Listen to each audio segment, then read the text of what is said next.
அனைவருக்கும் இதயத்தின் பொங்கல் நல்வாழ்த்துக்கள். பொங்கலோ பொங்கல்.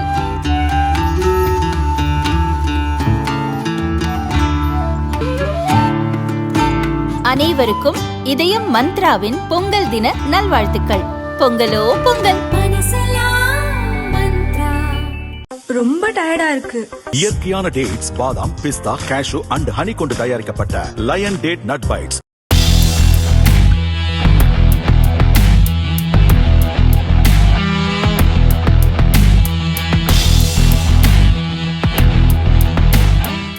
இந்தியாவில் உணவு பதப்படுத்தும் தொழில் சந்தை வேகமாக வளர்ச்சி கண்டு வருகிறது. அந்த துறையில் தொழில் துவங்கும் நிறுவனங்களுக்கு மத்திய மாநில அரசுகளின் சார்பில் மானியத்துடன் கடன் உள்ளிட்ட பல்வேறு உதவிகள் செய்யப்படுகின்றன. எனவே உணவு சார்ந்த தொழில்களில் முதலீடுகளை ஈர்க்க கோவையில் வரும் 21ஆம் தேதி முதலீட்டு சந்திப்பு நிகழ்ச்சியை தமிழக அரசின் உணவு பதப்படுத்தல் நிறுவனமான TNFX நிறுவனம் நடத்த உள்ளது.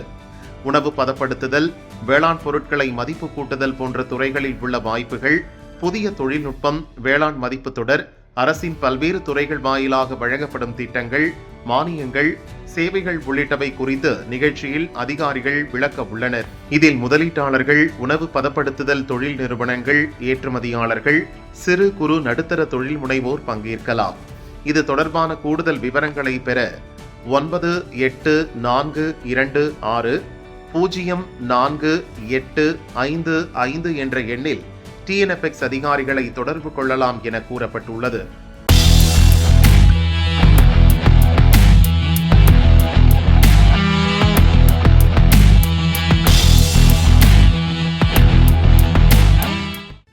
ஆடு ஏற்றுமதி வர்த்தகத்தில் உலகளாவிய சவால்கள் அதிகரித்துள்ளன.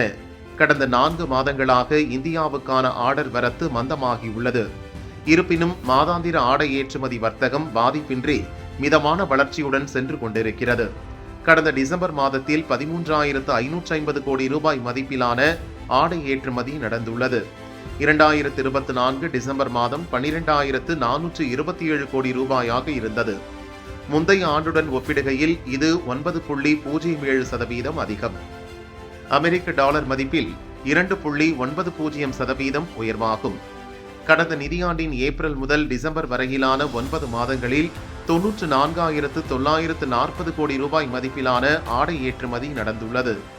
நடப்பு நிதியாண்டின் முதல் 9 மாத ஏற்றுமதி 1 லட்சம் கோடி ரூபாயை தாண்டியுள்ளது.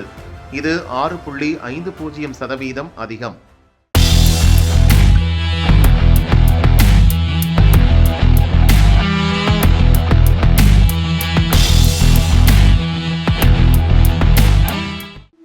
இந்தியாவில் முதல் முறையாக பசுமை அமோனியா தயாரிப்பு மற்றும் ஏற்றுமதி வளாகம் ஆந்திராவின் காக்கிநாடாவில் அமைக்கப்பட்டு வருவதாக மாநில அரசு தெரிவித்துள்ளது.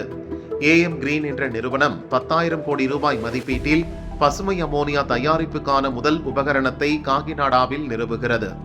பசுமை ஆற்றல் மூலக்கூறுகள் அடங்கிய திரவ மற்றும் வாயு வடிவில் புதுப்பிக்கத்தக்க ஆற்றல் தயாரிக்கப்பட்டு ஜெர்மனி, ஜப்பான் மற்றும் சிங்கப்பூருக்கு ஏற்றுமதியாக உள்ளது.